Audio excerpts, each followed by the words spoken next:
Hi, welcome to lesson 3 for the month of February. We're going to take it in a little bit of a new direction, a slightly easier story than last week. Last week was very deep, mature. This is a very simple story titled The Most Valuable Player by Claire Mashika, written in 2015. And it's a story where the main character, who is the narrator, Derek, at the beginning of the story, he's one of the better athletes on the team. He's not the best player on the basketball team, but he's one of the top players. And he is seeking this title of most valuable player. When we think about that, nothing wrong with seeking personal glory, nothing wrong with wanting to achieve acclaim or an award.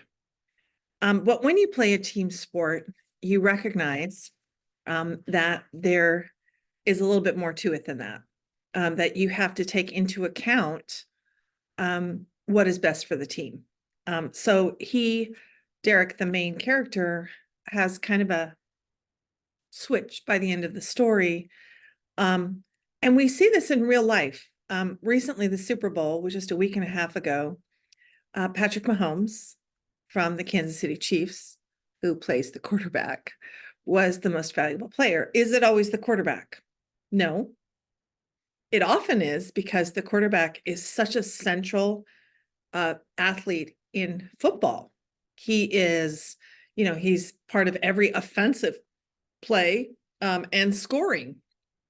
It's not unheard of to have a great playmaker on the field during the Super Bowl win the MVP. But usually you see whoever wins the MVP say, couldn't have done it without my team, which is classy and absolutely true. So we're going to talk about team sports. Youth sports is huge in America. Like, no other country spends the amount of money on youth sports that we do in America. An Aspen study estimated the total spending for 2024 will be between 30 and 40 million. Okay, so is this all about athleticism? Is this all about, competition? I don't think parents would be spending that much money and allowing their child to have that much time that they spend on a sport if it was just about developing a skill, right? There's so much more to it than that. For example, players learn to respect a coach, to respect their teammates, and they're more than likely to take what they learn at a practice in a game and apply that to home. Maybe respect mom and dad more, maybe respect the teachers and their peers at school more. I like to think so. Playing in a team means being honest with fellow players, communicating with fellow players. The odds are pretty good you're not the best player on the team. And I know this firsthand. I was in high school, I was volleyball for 7 years. I did track in middle school, really didn't do track in high school until my junior year. So I was kind of late getting into the game. So my senior year, I was really surprised when my track coach named me captain. And honestly, I was like, first of all, I didn't want anybody to be offended by that because I'd only been on the track team a year. And I said, I'm not the best athlete. I'm not, I was fast. I was good. I was on the quarter mile, a mile relay, but I certainly wasn't, the star athlete. And I said, are you sure? And what she said to me resonated with me and stayed with me today. She said, you're the first one on the out to practice. You're the last one to leave. During the off season, you're practicing. You stay in shape the whole time. You model by example, you lead by example. And I was like, and really what she was pointing out was my work ethic. But think about how sports teaches children a work ethic. If I practice, I improve at whatever sport I play.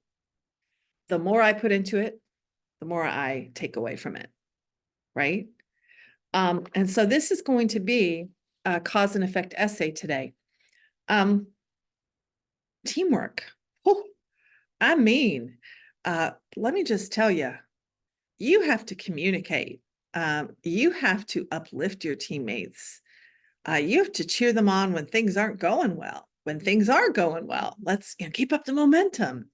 And I think if you learn that value in a sport, you also are able to apply that, to a group project.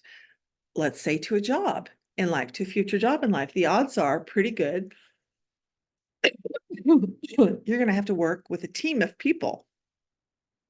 They may not all be your best friends. They may be like peers at school that I don't like or dislike you. You're just not in my friend circle, right? But I respect you and I can work with you, right?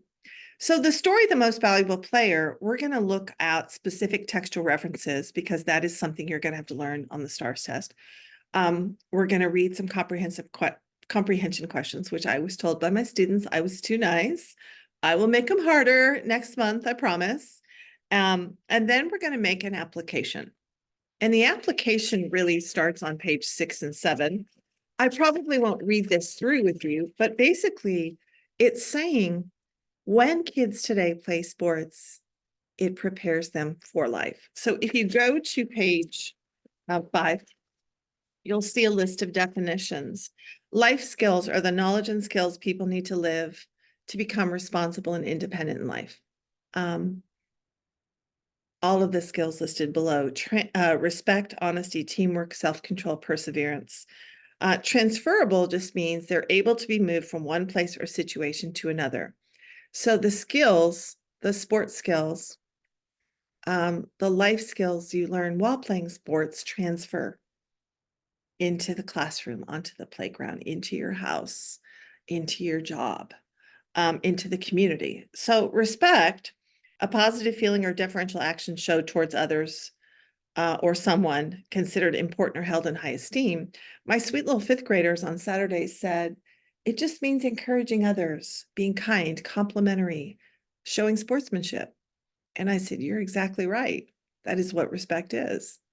And when you learn it on a court or a field or a gym or a dance floor, you apply everything you've learned to real life.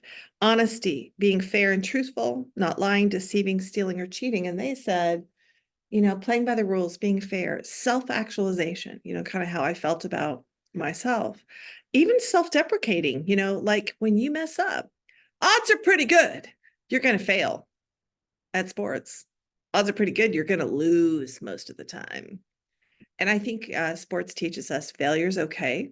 It's about getting back up. And there's something to be learned from loss. What did you do wrong? What can you do better the next time? And failure is not the end of the world, right? Teamwork, the work done by a group acting together so each member does a part that contributes to the efficiency of the whole. My sweet little 5th graders, I'm looking at my board, said working together, cooperation, sharing the glory. I love that. Patrick Mahomes said it so well. I didn't get this alone. Everyone that wears a Super Bowl ring has to realize that's every team member's contribution on that ring. Self-control, the ability to manage one's impulses, emotions, and behaviors. Woo! This is a big one you learn in sports because, man, sports puts you in competitive situations where you feel like, man, I want to win so bad. And maybe you, in the heat of the moment, say or do something you'll regret. They give you 5 fouls in basketball for a reason. But it's managing your emotions, staying cool. Just another great Super Bowl example was Kelsey, who got in his coach's face on the sidelines, profanity. And it was, real close body contact and inappropriate. And what I love about what he did was he said he apologized before the game was over, and the news were all over him because, of course, he's a public figure and he's Taylor Swift's boyfriend. But he said, I was out of line.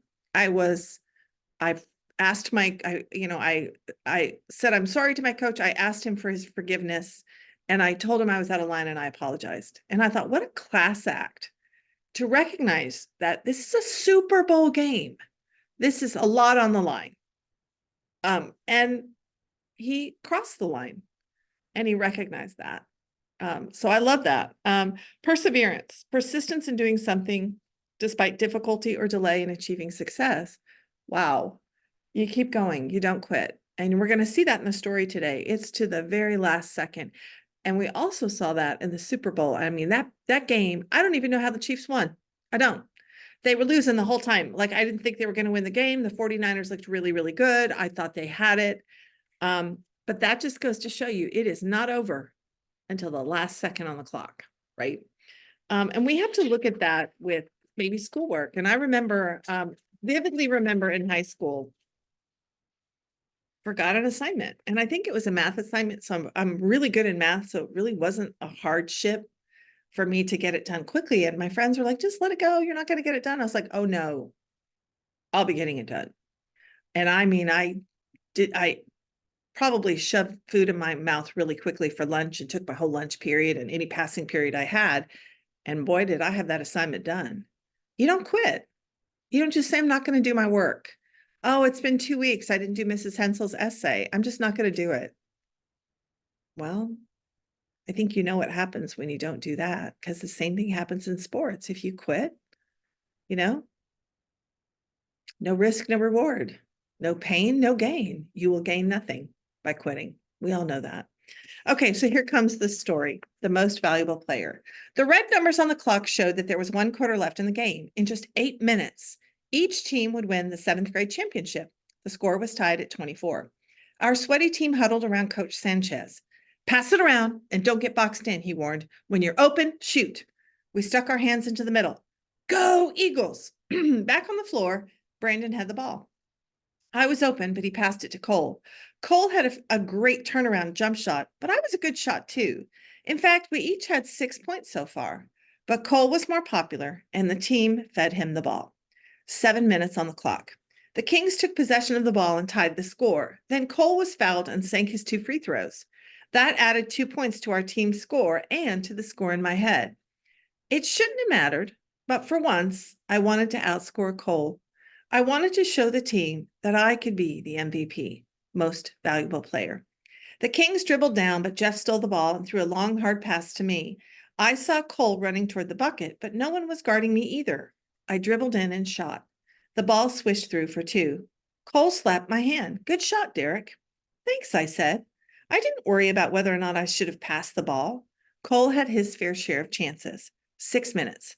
The score bounced back and forth. Eagles 30, Kings 32. Eagles 35, Kings 34. The score in my head kept bouncing too. Derek 8, Cole 10. Derek 12, Cole 11. 5 minutes. I ran down the court trying to guard my man. I jumped straight up as he shot, and my hand knocked the ball just enough to send it off the backboard. Cole got the rebound and dribbled down the court. He passed the ball to me and ran under the basket. I ignored him and shot, but the ball bounced off the rim. Cole was open, said Jeff. So was I muttered, but I felt rotten inside. Hey, it's no big deal, said Cole. We're all trying to win this game. We're a team. 4 minutes. It happened fast. Cole was on the floor holding his ankle, his face twisted with pain. Coach Sanchez was there in a second. We'll put some ice on it, he said. You're done playing. Cole nodded. Then Coach helped him to the bench. Everyone cheered for Cole, and I felt my heart hammer in my ears.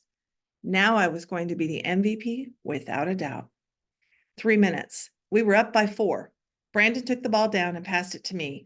I jumped up to shoot from the side, but suddenly 2 King players were guarding me instead of 1. I lost the ball. The Kings dribbled down and passed the ball to one of their key players. Cole had held them to just 4 points. Justin, Cole's substitute, couldn't move as fast, and the King player scored. You can do it, Cole shouted from the bench, but it didn't look good.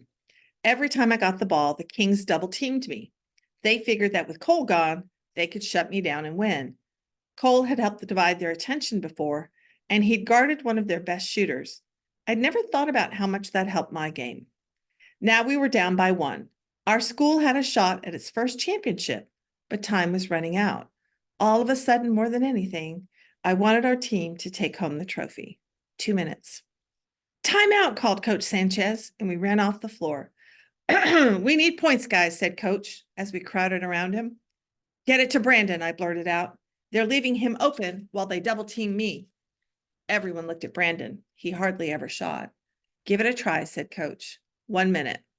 I took the ball down the court. 2 Kings boxed me in, leaving Brandon wide open. I faked a shot and bounced past the ball to him. He caught it and hesitated. Shoot, I shouted. Brandon let it fly right into the bucket. We won by 1 huge point as the buzzer sounded. The gym exploded with cheers. We were all jumping around when I spotted Cole on the bench. Hey, I said, great game. You too, said Cole, slapping my back. Great idea to pass it to Brandon. Congratulations on getting MVP.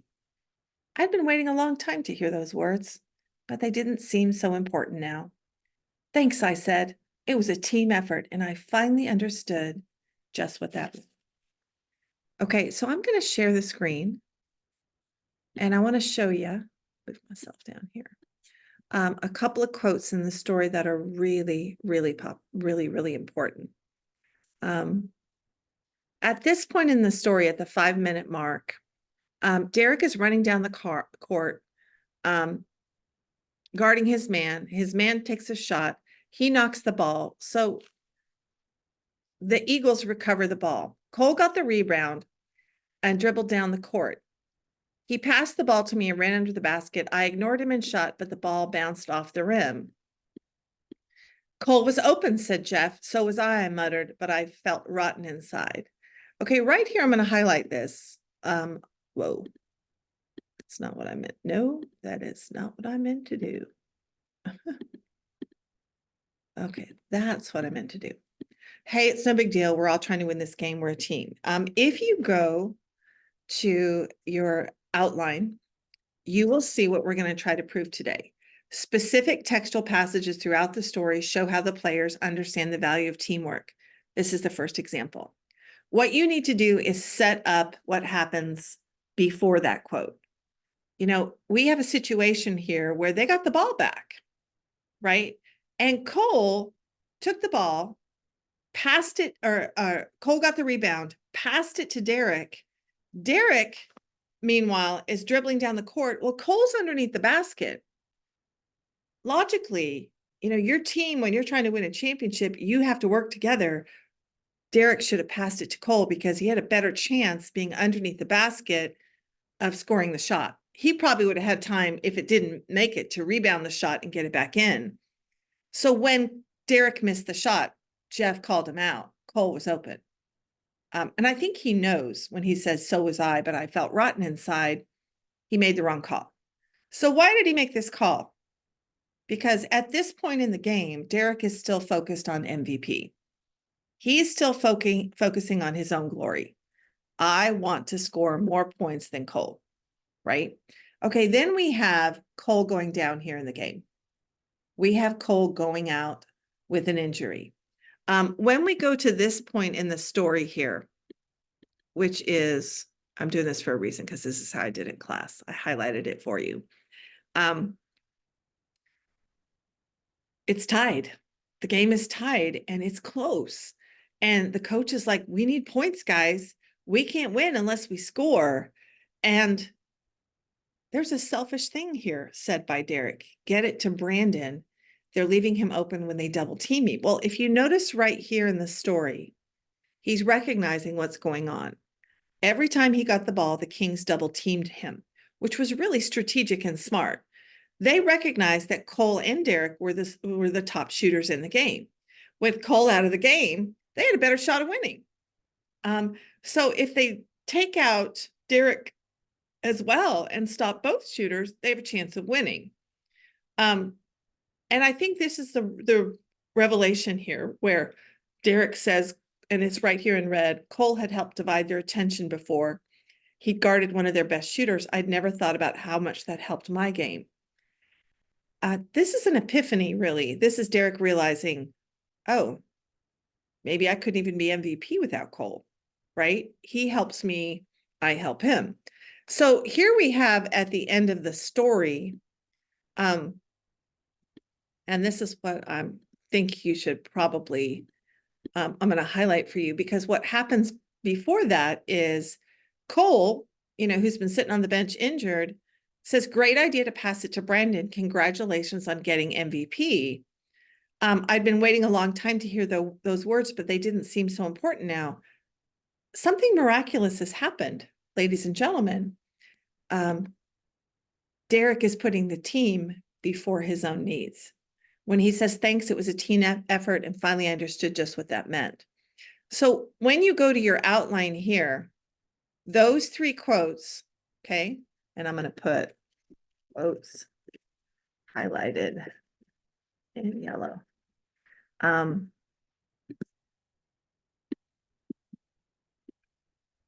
Story.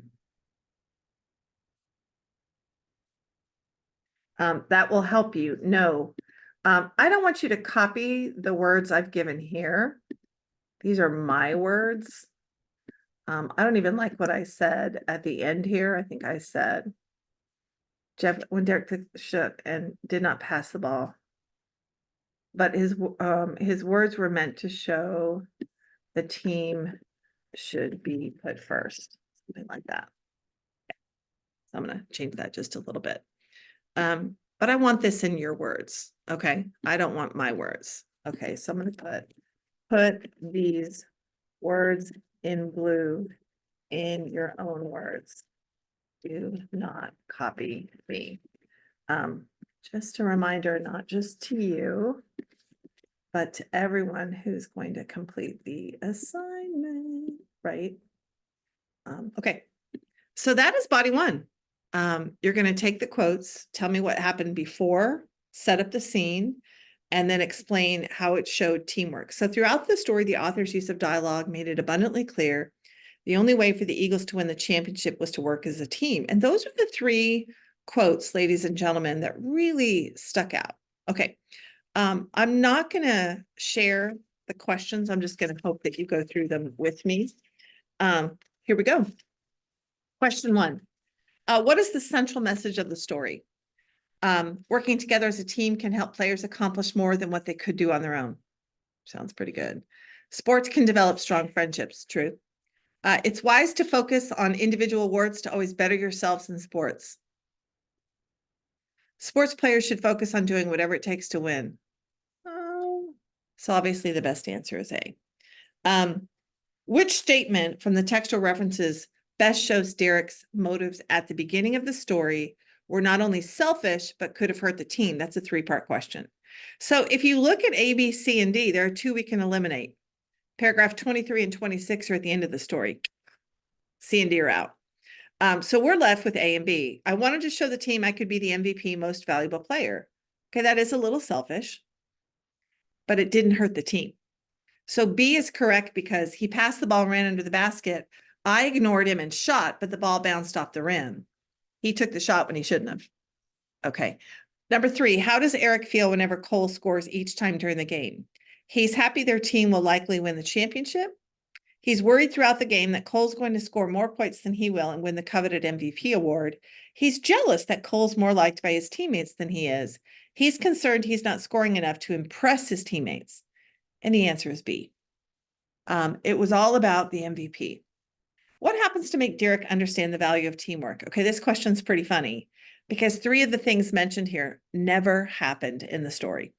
Okay, he helps his team win the game by suggesting they pass the ball to Brandon. That did happen. He has a conversation with Cole about the importance of teamwork. Never happened. He's passed the ball by a teammate, scores the game-winning point. No, he didn't. Brandon did. He and his teammates helped Cole off the court when he gets hurt. Nope, that was his coach. So the only answer is A.